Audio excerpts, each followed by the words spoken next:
I guess let's start first because I was thinking about this walking up. Try to get out football because I might forget the rest of it. It was Military Appreciation Day. I want to thank a lot of our military people here today for us.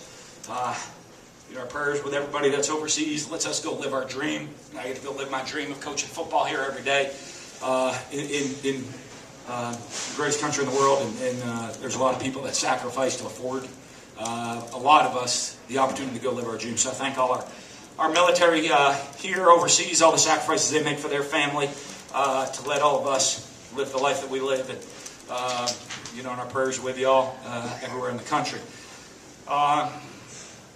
and the world.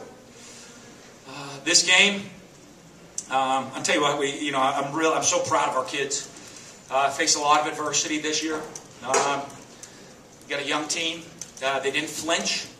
To be honest with you, I thought we had our best week of practice this week, which you could look and say, the season's going. It wasn't going to go that way. I'll be honest with you. I think our guys, our coaches, our defensive staff responded. Tried to get out of their hair a little bit, let them go. And they did a great job responding, put in a great plan, making sure our kids are ready to go play, put them in a position to make plays. They were able to do that today. And our guys, all year, it's been pretty close here and there. And all year, there's some opportunities to make plays. We made a lot of plays there today. Guys didn't quit. They believed on themselves, continuing battling. Offense, I thought we did a great job. Even the offensive coaches putting the plan together for us to be able to run the ball the way we did. Brian Johnson, I think he basically called half the game at least, calling the plays for us from the box. Did an awesome job of calling plays for us today from upstairs. Couldn't be prouder. Our coaches, our players. And these fans that continued, came out and supported us. A lot of people are doubting, questioning us. 3 times we've lost a game on the last play of the game this year. And, a lot of people maybe doubting and questioning all of them. And a lot of people, can be pointing fingers. Fans did a great job today showing up, supporting this team, believing in this team. That's how we built this program. This program was built, just told everybody. Fans all show up, create an unbelievable game day atmosphere. They're going to be rewarded with a great football team. They continue to do that, they're going to continue to be rewarded with a great football team. It doesn't go the opposite way. You don't win and then show up. You show up and then we'll win. They did a great job motivating our players out there on the field. The other one, I think, is you'll always see us play with relentless effort. That's all. That to me is the biggest thing. All I kept stressing. Guys, just play as hard as you can. Believe in yourself. Believe in each other that you can go make those plays. You're good enough to make those plays. And play as hard as you can. And then don't be shocked on Saturday with the result. And I think kind of we played that way. I think we played that nobody was shocked with the result today. Questions?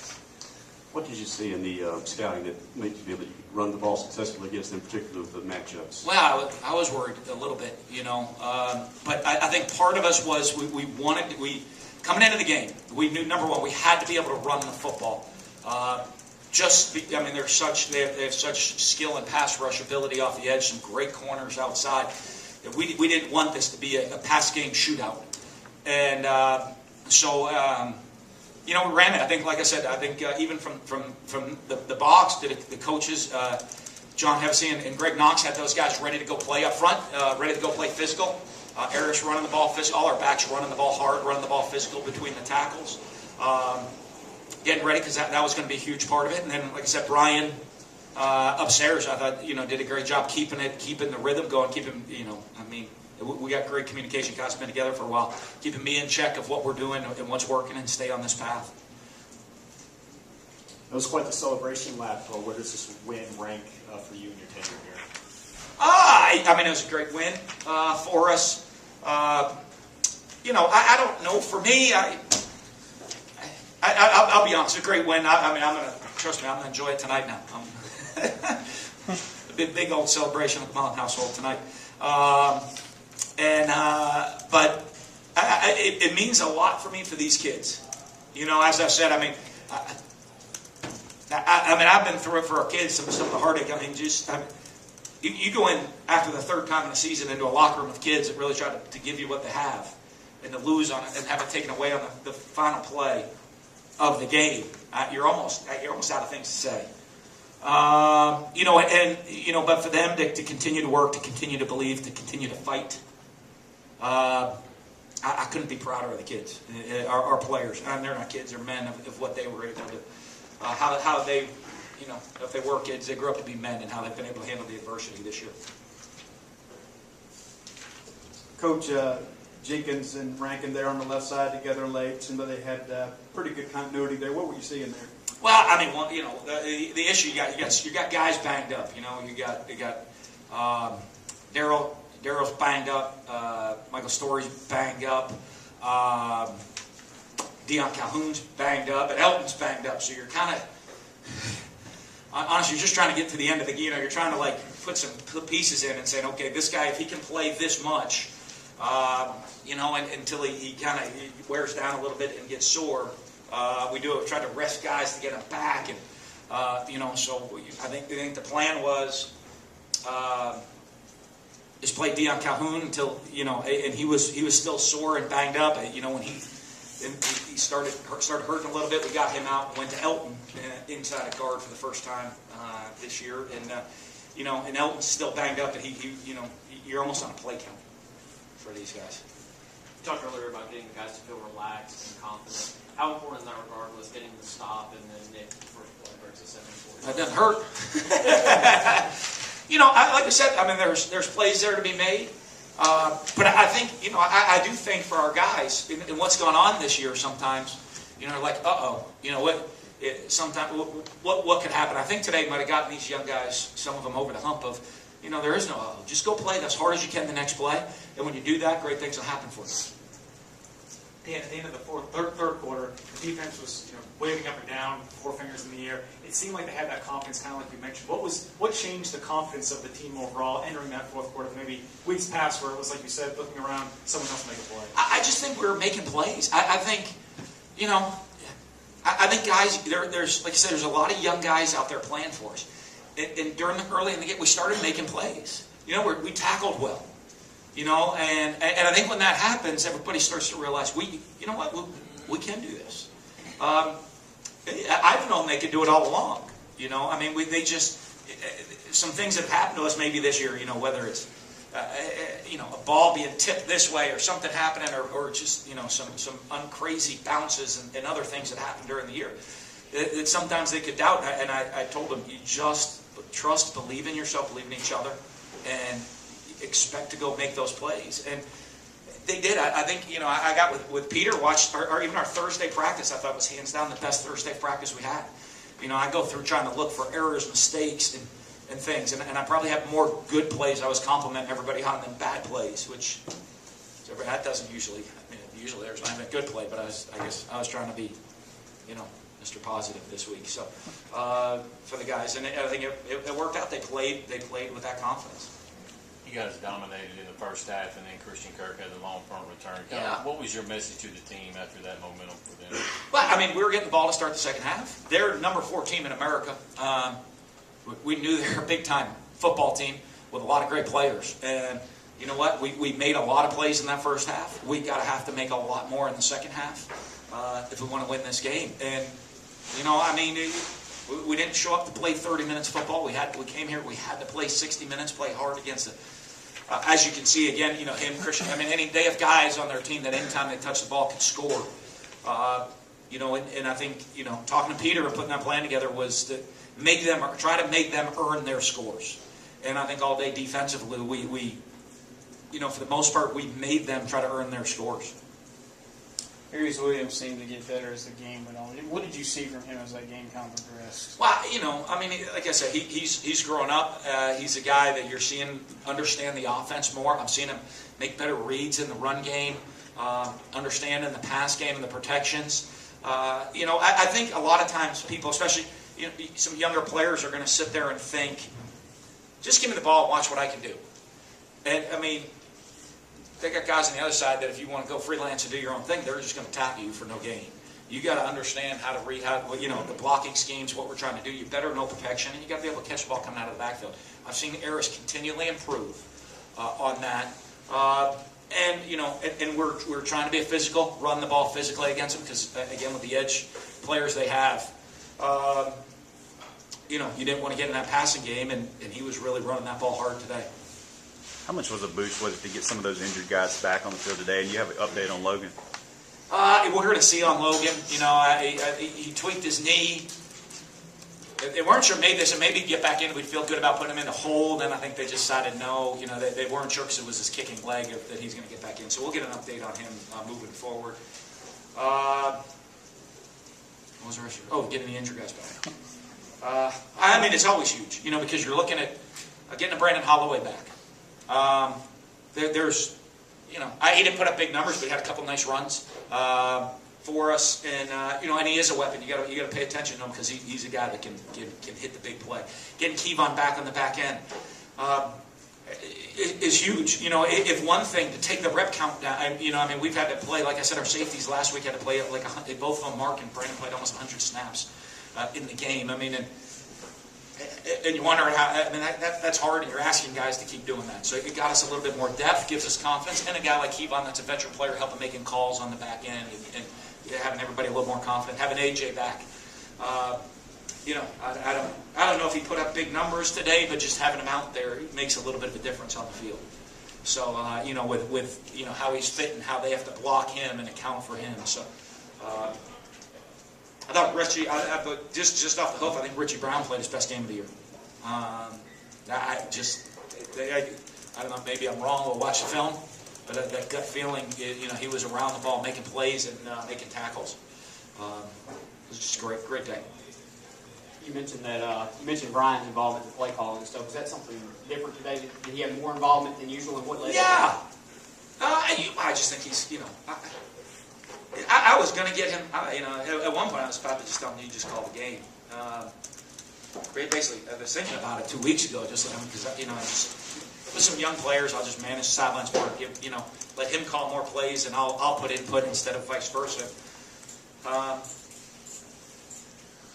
His wife had a brand new baby, and I didn't want to, I figured I had a lot of pressure on him right there, and I could handle the play callings against Stanford in that game, and but I just think we know.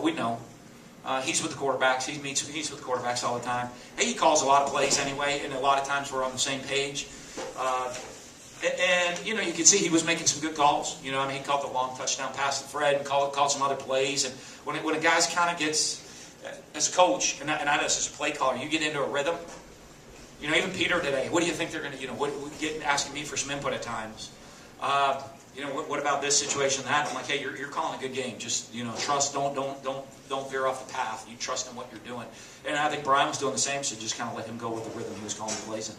Kind of jumping off of that, you said you got on the defensive hair room, so the defensive meeting room, yeah. I guess I'll stay out again this week. Yeah, what was different? How different is that than, I guess, your normal routine? I told guys in the locker room, I told them all I wanted to see at practice was getting back to some fundamentals because, we didn't tackle very well last week.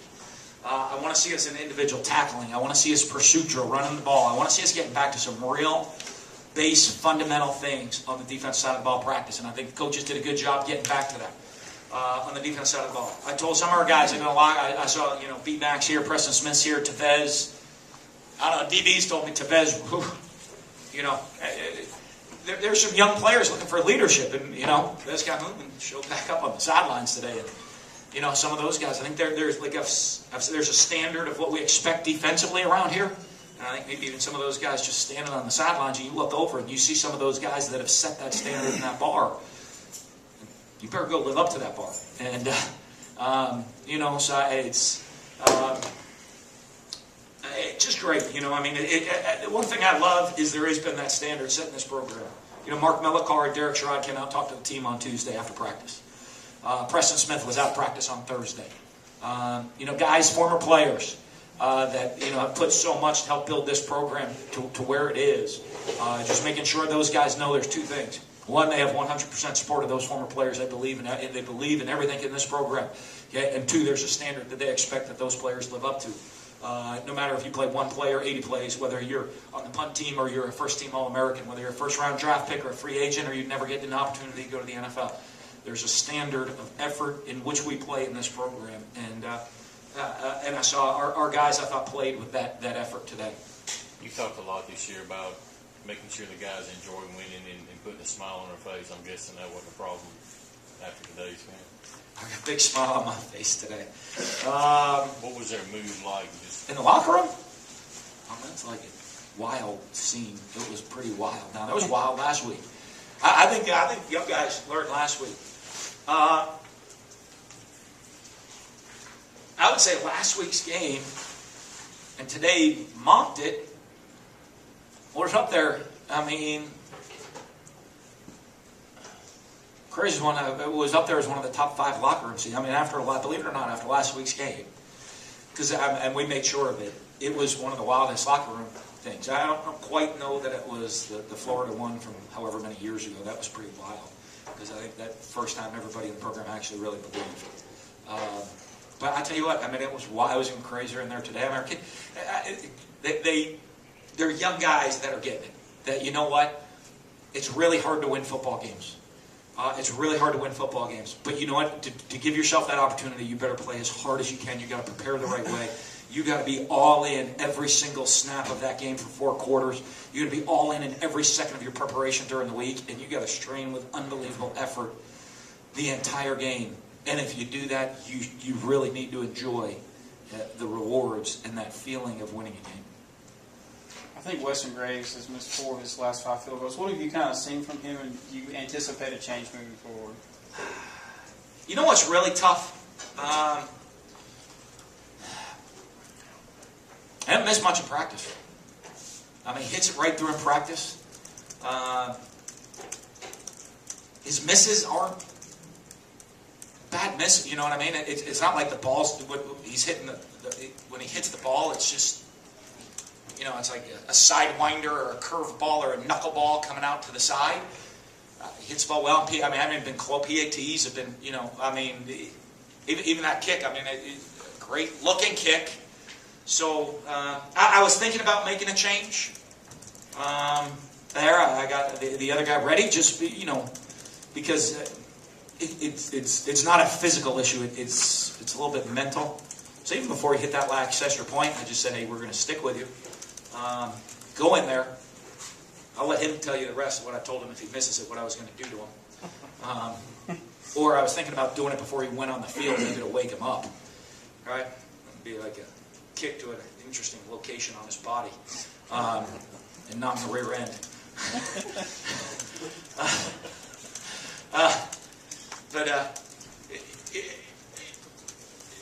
It's just tough, you know? I mean, it's one of those positions where you get mental. Like I said, if it was something where he was not hitting the ball well, then you have to make a change. He's hitting the ball well. We just gotta keep battling through it. I mean, he and I met this week. We just gotta battle through it, you know, and have him get confident. I mean, if y'all come out and watch him warm up, watch him practice. You know, one of the big pressure things I always do to the field goal team, you see in our pregame warm-up, right, the whole team runs off the field and the kicker stands by himself with fans there, like everyone watching pregame warm-up, right down the middle. So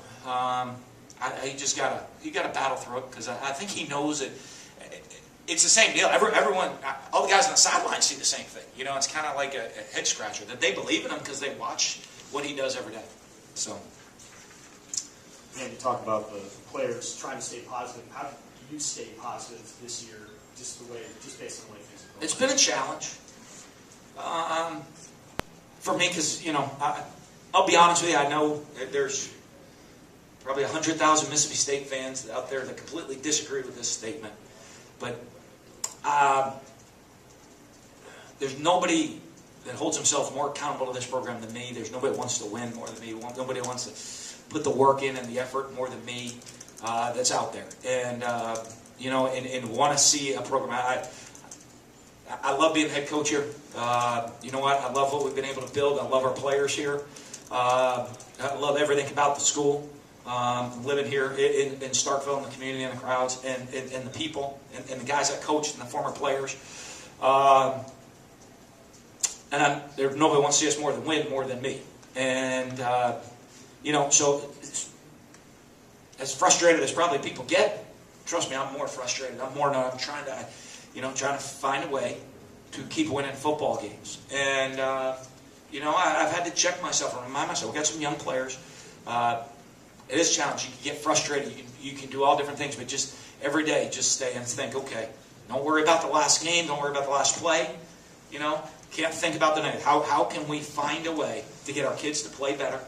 How can we find a way to get them to play harder, to put them in a better position to make plays, and to continue to improve as a football team as the year goes on? And honestly, you got to sit down sometimes and take a deep breath and remind yourself of that mission and making sure we're doing it. Coach, it's time for a couple more. We got players outside. Coach Mark McLaurin continues to be near the football and make plays that impact the football game. Is this something that you kind of expected to see from him? Well, he's a young player. He's a true sophomore. He got forced into action last year because of injuries on the team, and and I think with those guys, I think he's a player that I think has instincts and knows what he's doing. But you're also now seeing a player that is starting to understand what's going on.